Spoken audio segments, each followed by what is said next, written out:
Boa tarde a todos. Un placer estar con vocês. Vamos a comenzar nossa parte hoje con la doctora Simone Geraldine Paiva sobre alimentación y hormonios para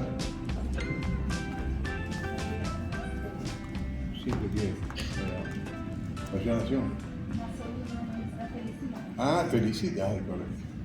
Entonces, repito, la doctora Simone Geraldine Paiva va a hablar sobre la alimentación y los hormonios para ayudar a la felicidad. ¿Cuánto, doctora? Por favor.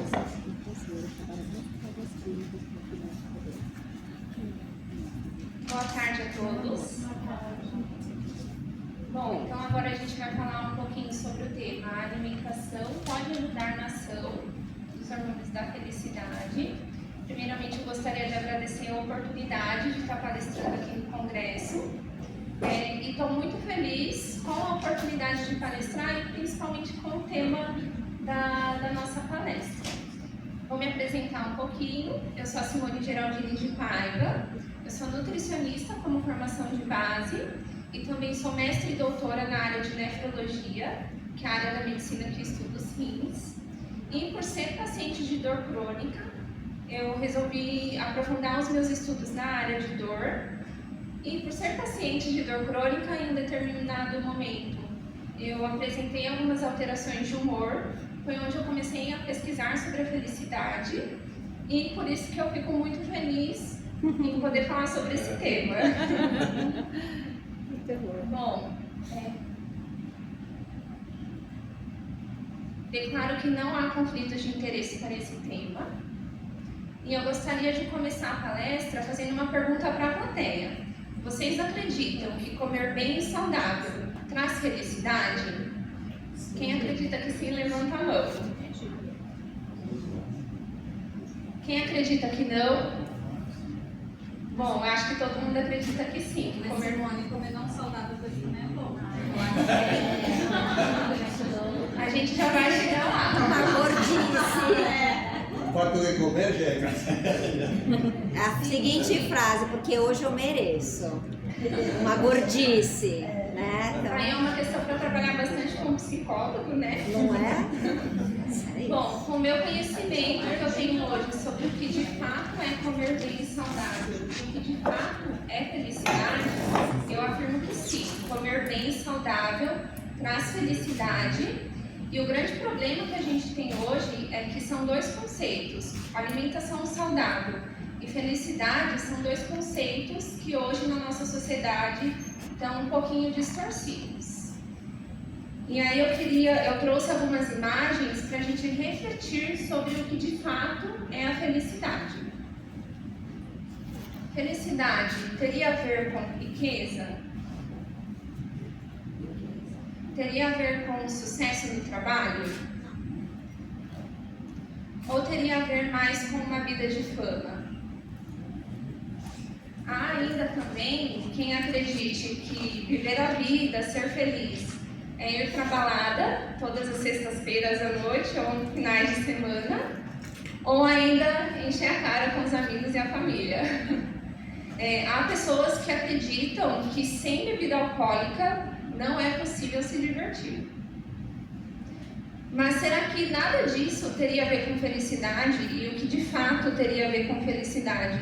Seriam hábitos de vida saudáveis? Um conjunto de hábitos de vida saudáveis? O que vocês acham? Alguém arrisca uma opinião? Quem acredita que o que de fato traz felicidade são os hábitos saudáveis? Levanta a mão. Não é só isso. Bom, acho que 3 pessoas levantaram a mão. Quem acredita que todo o restante tem a ver com felicidade? Levanta a mão. Também tem. Eu tô nos dois, e aí? Bom, a ciência, ela mostra pra gente que o que de fato nos ajuda a construir uma vida feliz é ter esse conjunto de hábitos de vida saudáveis. Então, a partir da leitura que eu fiz com diversos artigos científicos que estudam a ciência da felicidade, eu digo que tem 5 grandes passos para a gente construir uma vida feliz.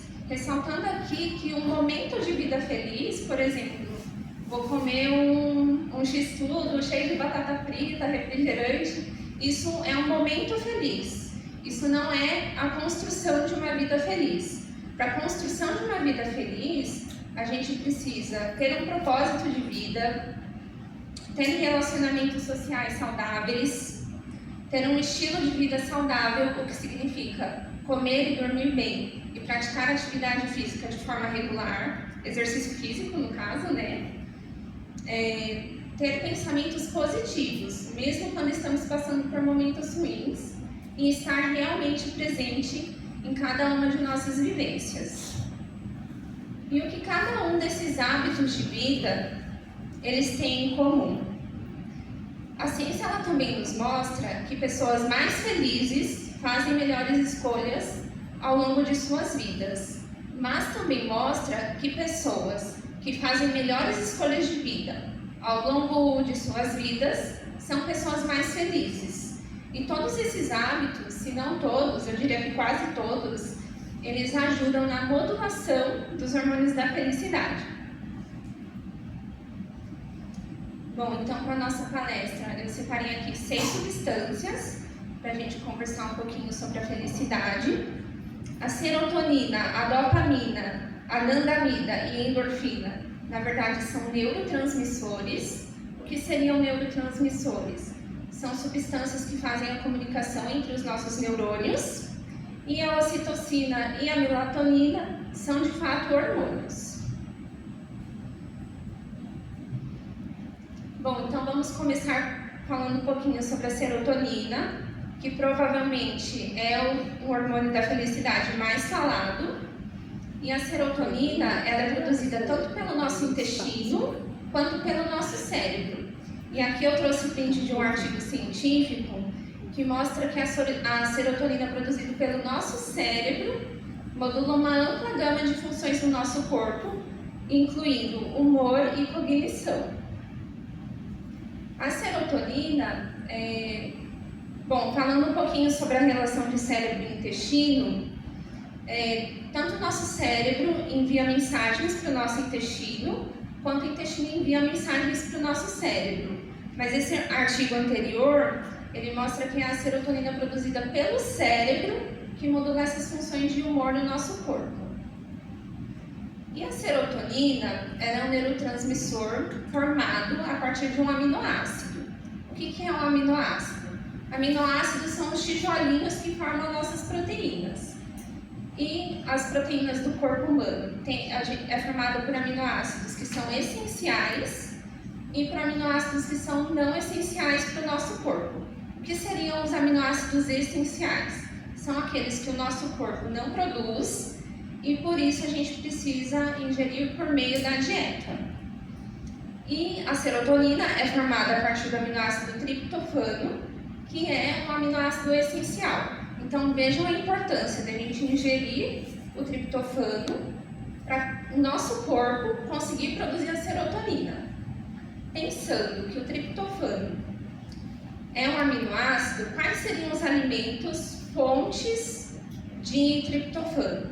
Seriam os alimentos que são boas fontes de proteínas. Então o artigo ele traz para a gente que a nossa necessidade diária de triptofano é entre 250 e 425 miligramas por dia.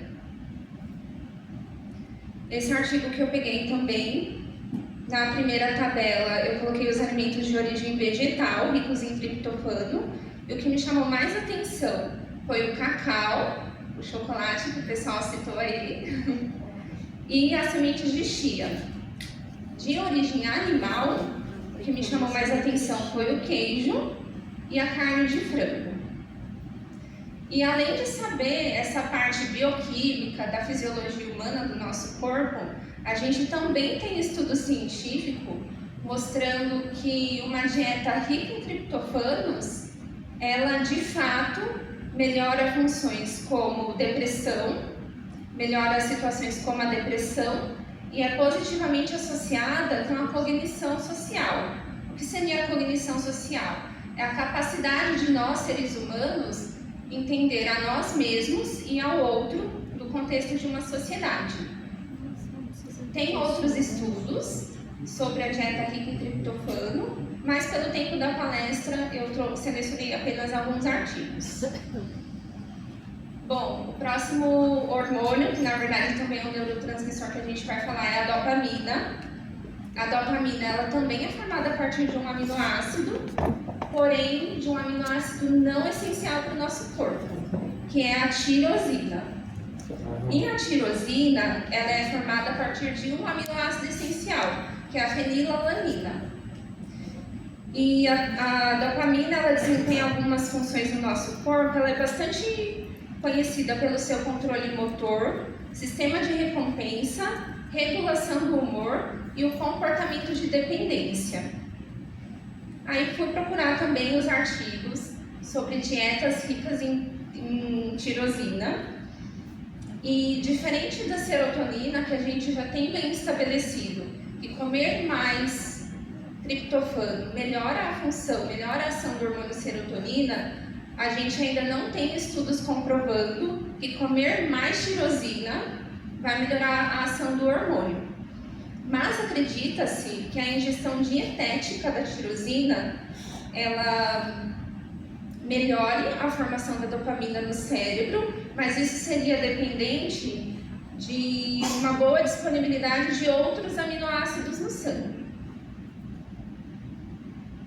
Bom, agora vamos falar sobre a anandamida. A anandamida é um dos neurotransmissores que são os canabinoides produzidos pelo nosso próprio corpo. E os canabinoides, né, eles são reconhecidos pelas suas ações antidepressivas, antipsicóticas, ansiolíticas, analgésicas e anticonvulsivantes. Diferente da serotonina e da dopamina, que são formadas a partir de aminoácido, a anandamida é formada a partir de lipídios. E os estudos científicos, eles mostram pra gente que é muito importante a composição de gorduras na nossa dieta. Então, comer gorduras boas, numa proporção adequada, similar à dieta do Mediterrâneo, melhora a ação da anandamida. Essa imagem aqui eu peguei de um dos artigos. A gente tem aqui, por exemplo, o salmão representando o ômega 3. Aqui tem um fast food representando o ômega 6. Mas isso ficou um pouco estranho nessa figura, porque na verdade fontes de ômega 6, que seria uma gordura boa também, seriam óleos como óleo de girassol, óleo de soja, óleo de canola, etc. Os fast food geralmente têm a gordura saturada, que não é muito legal a gente comer em excesso. E a gente também tem artigos mostrando que além da composição de gorduras, alguns compostos funcionais presentes em alimentos e presentes em algumas plantas também melhoram a ação da anandamida. Então, por exemplo, a gente tem aqui alguns artigos com a curcumina, que é o composto funcional presente no açafrão da terra, que é da família do gengibre, tinha esquecido o nome açafrão da terra. A gente também tem estudos mostrando que o resveratrol, que é o composto funcional das uvas, melhoram a ação da anandamida. A epigalocatequina, que é do chá verde. Essa substância que é de uma planta que eu não conheço. Essa outra substância é da pimenta preta. E aqui são blueberries, compostos funcionais das blueberries. Bom, então agora vamos falar um pouquinho sobre as endorfinas. As anandamidas são os canabinoides do nosso corpo e as endorfinas são os nossos opioides endógenos. Então é bastante curioso que o nosso próprio corpo consegue produzir tanto canabinoides quanto opioides. As endorfinas, uma das endorfinas que o nosso corpo produz são as beta-endorfinas. E elas são bastante conhecidas pelo seu efeito analgésico. Na literatura científica, eu não consegui encontrar muito como um padrão alimentar poderia influenciar na ação das endorfinas. O que eu consegui encontrar foi que a curcumina, do açafrão da terra, além de aumentar a anandamida, ela também consegue aumentar a dopamina e as beta-endorfinas no nosso corpo. Então aí a gente tem um indício de que provavelmente a gente tem outros compostos funcionais mas a gente precisa ainda fazer estudos para descobrir melhor essa relação da alimentação com as endorfinas. E eu queria compartilhar também com vocês que a dopamina e as endorfinas, a gente tem bastante estudo científico investigando a relação da dopamina e das endorfinas com a gênese da obesidade. Então, não tem estudos científicos ainda, mas provavelmente uma má qualidade da alimentação modularia de forma negativa esses neurotransmissores. Bom, agora vamos falar da ocitocina, que é o hormônio do amor, que é o hormônio que a gente produz quando abraça, quando a mãe amamenta o bebê, e é um hormônio bastante relacionado com comportamentos sociais positivos. Então, ter bons relacionamentos sociais tem a ver um pouquinho também com liberação de ocitocina. E, além disso, a ocitocina está relacionada com o comportamento alimentar e o controle da ingestão dietética. Lembra daquela conversa intestino-cérebro? Então, quando a gente está em jejum um tempo, o nosso trato gastrointestinal libera algumas substâncias, envia para o cérebro, que manda mensagem para o intestino liberar outras substâncias para a gente ter a sensação de fome. E quando a gente consome carboidratos palatáveis, ou seja, comidas que têm carboidrato e são mais adocicadas, o nosso cérebro produz ocitocina. E aí aqui eu também deixo uma reflexão, nós não temos muitos artigos científicos, mas será que quando a gente não tem um equilíbrio de macronutrientes na dieta, a gente não altera todos esses hormônios da felicidade?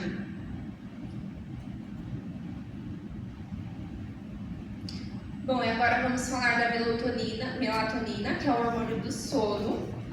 E o principal papel da melatonina, na verdade, é regular o nosso ritmo biológico. E o nosso ritmo biológico ele é muito importante porque uma série de hormônios no nosso corpo depende desse ritmo biológico. Então, tem hormônios, por exemplo, o hormônio do crescimento, que ele é liberado numa determinada fase do nosso sono. E o mais interessante é que nas últimas décadas, muitos estudos buscaram investigar quais alimentos eram fontes de melatonina. E nós temos diversos alimentos que contêm melatonina. Os ovos, os peixes, as nozes, alguns cereais, algumas sementes, leguminosas germinadas e alguns cogumelos têm melatonina na composição e é uma opção aí para a gente pensar em tratar o sono também. Bom, e pensando em tudo isso que eu trouxe para vocês, a gente vê que a composição de proteínas da dieta é importante, a composição de gorduras e a inclusão de compostos funcionais são muito importantes para a gente modular não só um, mas todos os hormônios ligados à felicidade. E aí, para concluir, eu trouxe o print desse artigo aqui, que ele mostra que o simples fato da gente melhorar a qualidade da alimentação já melhora sintomas de depressão e ansiedade. E embora a gente não tenha muitos estudos mostrando que a boa qualidade da alimentação melhora a modulação dos hormônios da felicidade, a gente tem muitos estudos mostrando, por exemplo, que dieta do Mediterrâneo e dieta Mind melhora sintomas de ansiedade e depressão.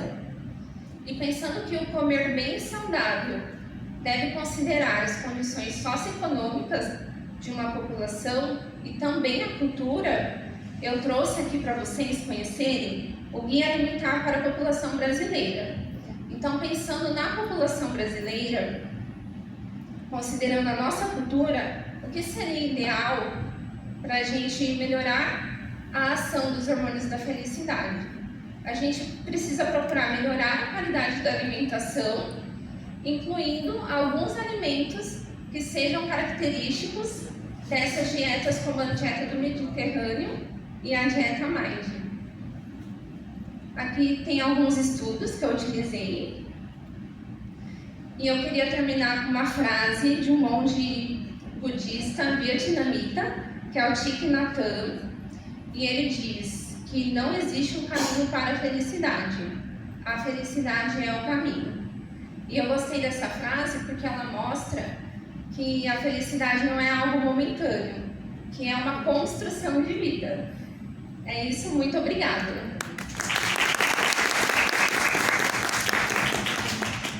¿Hay alguna pregunta? ¿Tienen una pregunta para hacer? Levante la mano que... Eu só quero concluir, então, a gente pode o chocolatinho de vez em quando, a gordice, tá tudo certo, tá liberado. Sim, as gordices, né? Elas fazem parte de uma alimentação saudável, porque a alimentação saudável, ela deve considerar o social das pessoas também. Então, o normal, numa festa de aniversário, é a gente comer bolo e brigadeiro. Normal, no churrasco, é comer churrasco. Estranho seria a gente levar uma marmita fit. E até pegando o gancho, a ciência ela mostra pra gente que se preocupar excessivamente em comer saudável e só comer comida fitness, na verdade é uma fonte de estresse para o nosso corpo. Vou gravar isso. Nossa, eu vou levar você Eu gravei e vou pôr no meu YouTube depois. Agora eu boto reprise, repeat. Sim, ó, o meu YouTube é o Nutrição Temática, eu gravei, depois eu ponho lá. ¿Más alguna otra pregunta?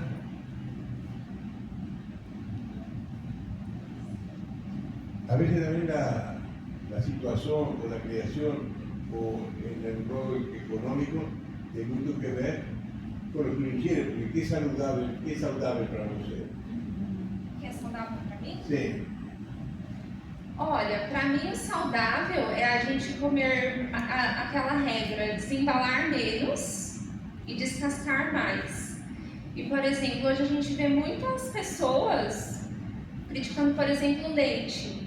Eu falo que o leite é um alimento muito importante, porque a realidade da maioria de nós brasileiros não tem um poder socioeconômico grande.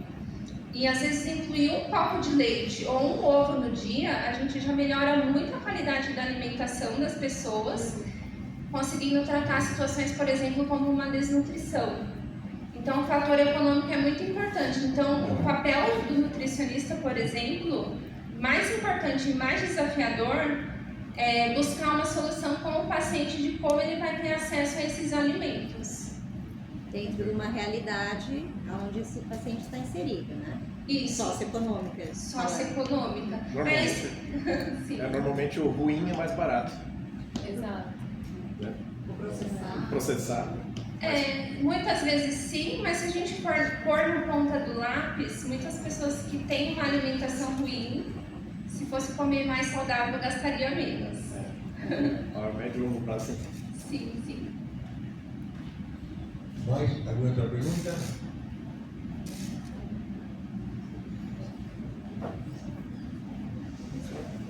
¿Alguna pregunta entonces? Una aclaración. Yo fiz una cirugía de óleo, entonces no veo mucho. Entonces, levánteme la mano, si no, otro partido. Para cumplimentar, aproxímese aquí que importa. Pronto, então. Muito obrigado. Obrigada. Muito obrigada. Su compañero llegó, a ver si.